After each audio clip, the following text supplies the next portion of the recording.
या नाशिकला कालांतरानं देवभूमी असं देखील संबोधण्यात आलेलं आहे। आज सर्वत्र आध्यात्मिक असा हा सगळा माहोल आहे, धार्मिक सगळं वातावरण पाहायला मिळतंय। अगदी दिल्लीपासून ते गल्लीपर्यंत सर्वत्र, अयोध्येपासून ते महाराष्ट्रापर्यंत सर्वत्र राममय झालेलं असं हे वातावरण। आणि याला ठाकरे कुटुंबीय सुद्धा अपवाद नाही आहेत। काळाराम मंदिरात ठाकरे कुटुंबीय दाखल झाल्याची ही दृश्य आपण पाहतोय। त्यापूर्वी स्वातंत्र्यवीर विनायक दामोदर सावरकर यांच्या भगूर इथल्या स्मारकाला सुद्धा ठाकरे गटाकडून या ठिकाणी अभिवादन करण्यात आलं। या स्मारकाची देखील भेट घेण्यात आली आणि त्यानंतर ठाकरे कुटुंबीय या काळाराम मंदिरात दाखल झाल्याची ही दृश्य आपण या क्षणी पाहतोय। नाशिकमधून उद्धव ठाकरे यांचा उद्या मेळावा सुद्धा पार पडणार आहे।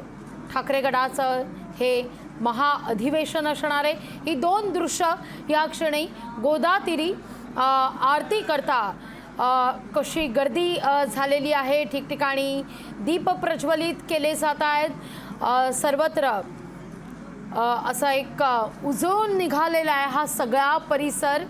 आणि हाती रुद्राक्ष हे आपण पाहतोय, उद्धव ठाकरे यांच्या रुद्राक्ष बांधण्यात आलेले पूजा संपन्न झाल्यानंतर काळाराम मंदिरामध्ये रुद्राक्षांची ही माळ हाती बांधण्यात आलेली आहे उद्धव ठाकरे यांच्या।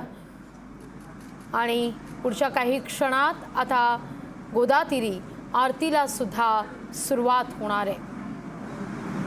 नेहमीच या ठिकाणी आरती ही संपन्न होत असते, पण आज अगदी गंगातीरी असू दे किंवा गोदातीरी होणारी आरती सर्वार्थानं महत्त्वाची आहे। कारण आज रामलल्लांच्या मूर्तीची प्राणप्रतिष्ठापना अयोध्येत संपन्न झाल्यानंतर सर्वत्र राममय असं वातावरण आणि याच भारलेल्या वातावरणात गोदातीरी पुढच्या काही क्षणात आता आरती सुद्धा संपन्न होणार आहे, ज्या आरतीत ठाकरे कुटुंबीय सुद्धा सहभागी होतील। अधिक माहिती घेतोय आपले प्रतिनिधी महेश महाले यांच्याकडून। महेश, आपण पाहतोय की आताच काळाराम मंदिरामध्ये पूजा अर्चा सुद्धा संपन्न झालेली आहे। पुढच्या काही क्षणात गोदातीरी आरतीला सुद्धा सुरुवात होईल। काय घडतंय नेमकं या मंदिरामध्ये, या गर्भगृहात? नक्कीच खरं तर उद्धव ठाकरे हे नाशिकच्या काळाराम मंदिरामध्ये दाखल झालेले। उद्धव ठाकरे यांच्यासोबत पत्नी रश्मी ठाकरे, मुलगा तेजस ठाकरे आणि आदित्य ठाकरे हे सहकुटुंब उपस्थित आहे। या ठिकाणी काळारामाची जी महापूजा आहे संकल्प देखील सोडला जात आहे। आता या महापूजेनंतर आरतीला देखील सुरुवात झालेली आहे। काळाराम मंदिरामध्ये ठाकरे कुटुंबाकडून आरती केली जात आहे। यानंतर ठाकरे कुटुंब आहे ते थेट गोदातीरी जाणार आहे। गोदावरीची महाआरती देखील त्यांच्या हस्ते होणार आहे। एकूणच उद्धव ठाकरे यांच्या नाशिकच्या आगमनाने खरं तर ठाकरे गटाच्या पदाधिकाऱ्यांमध्ये नवचैतन्य पंतप्रधान नरेंद्र मोदी यांनी खरं तर रामलल्लाच्या प्राणप्रतिष्ठेला उपस्थित होते।